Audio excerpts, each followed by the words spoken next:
Winter is coming closer. At least where I live. More and more people will get a cold or get ill. If you're tired of this yearly ritual, you should stick around. Because if you're taking your vitamin C and multivitamin, thinking you're building bulletproof immunity, you're following all the healthy steps wrong. One small common vitamin habit might actually be backfiring, leaving you more open to getting sick. The very supplement you count on to protect you could be working against you. And no, I'm not talking about some rare exotic nutrient. I'm talking about one of the most popular supplements out there. Stick with me, because I'm about to break down the #1 vitamin mistake that could be sabotaging your immune system and show you the simple fix. Here's the thing. Your intentions are good. In a world full of germs and constant colds, being proactive about immunity makes sense.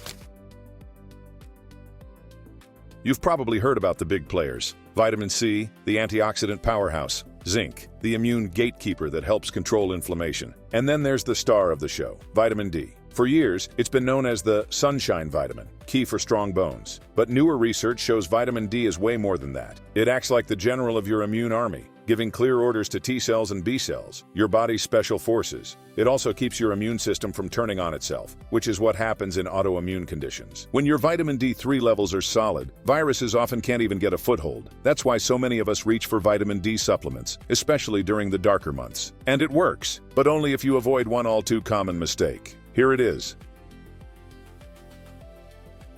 The biggest vitamin mistake people make is taking vitamin D by itself. Maybe you're swallowing thousands of IUs of D3 daily, convinced you're helping your body. But without its sidekicks, vitamin D isn't doing its full job. In fact, it could trigger a chain reaction that pulls your immune system off task. Nutrients don't work in isolation. They're team players. Vitamin D needs 2 essential partners to do its job properly: vitamin K2 and magnesium. Here's why. One of vitamin D's main roles is boosting how much calcium you absorb from food. But vitamin D doesn't control where that calcium ends up. It's like a delivery driver dropping boxes at your doorstep with no instructions on where to put them. That's where problems can start. Section 3. Agitation. How this mistake affects your health. Taking vitamin D alone sets up 2 big issues your body has to clean up afterward. First up, vitamin K2.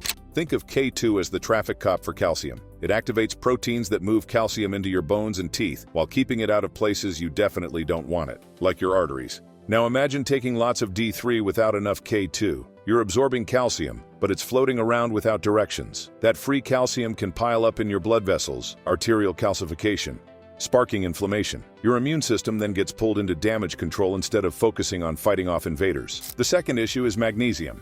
Every enzyme needed to activate vitamin D depends on magnesium. If you're low on magnesium, and many people are, your body simply can't switch on the vitamin D you're taking. On top of that, high doses of D3 can burn through your magnesium reserves even faster. This shortage can leave you dealing with anxiety, cramps, fatigue, and poor sleep. All of these stress your immune system further. So instead of strengthening immunity, you're unintentionally draining one of the key minerals your body needs to stay calm, rested, and resilient. It's like trying to fill a leaky bucket and making the hole bigger in the process. The good news? Fixing this is easy. You don't have to ditch vitamin D, you just need to be smarter about how you take it. Think of it as the immunity trinity: vitamin D3, vitamin K2, and magnesium. Here's how to do it right. Rule number 1. Pair D3 with K2. And yes, make sure it's D3, not D2. D2 just doesn't hold your levels as well. Look for a supplement that combines D3 with K2. Ideally the MK7 form, since it stays active in your body longer. A general guideline: about 100 to 200 micrograms of K2 for every 1,000 to 2,000 international units of D3. That way, calcium gets directed to your bones, not your arteries. Rule number 2. Don't skip magnesium. Magnesium is behind more than 300 functions in your body, including activating vitamin D. Load up on foods like spinach, almonds, pumpkin seeds, and beans. But because soil quality isn't what it used to be, many of us still come up short. A supplement, like magnesium glycinate or citrate, can help fill the gap. Bonus: taking it in the evening often improves sleep. Rule number 3. Test, don't guess. The only way to know your true vitamin D levels is through a simple blood test. An optimal range is usually 40 to 60 nanograms per milliliter. Based on your numbers, your doctor can help adjust your dose. Remember, more isn't better. Too much vitamin D can cause its own set of problems. So here's the takeaway. The biggest mistake you can make for your immune health is taking vitamin D on its own.